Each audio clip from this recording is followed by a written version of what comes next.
Everybody is saying if it doesn't work, Sherry, that's the word we're going to hear. Bankruptcy. It's still floating out there for both General Motors and Chrysler. It's something Congressman Gary Peters has said must be, quote, the last resort. Congressman Peters joins us on the telephone right now, live from his Troy office. Good morning, Congressman. Thanks for being with us live at 11. Well, good morning, Murray. Good to be with you. The General Motors announcement day, your reaction to it, and will it work?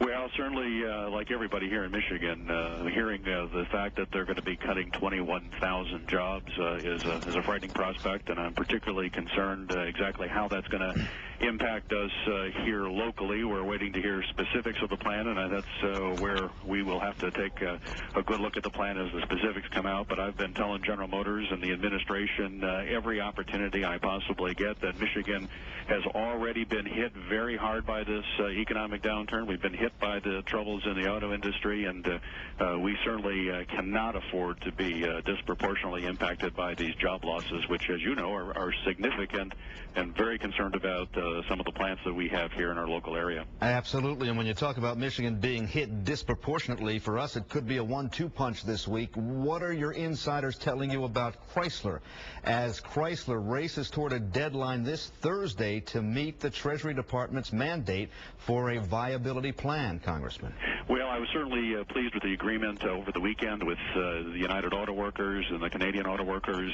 That was a very, very significant and important step, and it certainly showed the workers stepping up to do whatever they can to keep this company, to keep Chrysler viable and going forward. It is now up to the creditors of Chrysler, and as you know, Murray, I've been going after those creditors, these folks who are big banks that have already received substantial taxpayer money. They need to come to the table. They need to understand those investments in those companies was not about them, but it was about American workers and about the American economy. And now that we've got the UAW stepping up to the plate, it is even more critical for the creditors. And I understand the Treasury will be going to them with another counteroffer sometime today, and we're hoping they get to the table. But at least there is progress being made in the negotiations, and I think we have to see that as a positive development. And it is just about the 11th hour as we have been counting down to that, saying it would probably take until then. Congressman Peters, thank you for joining us today live at 11. Thank you, Murray. All right, Sherry.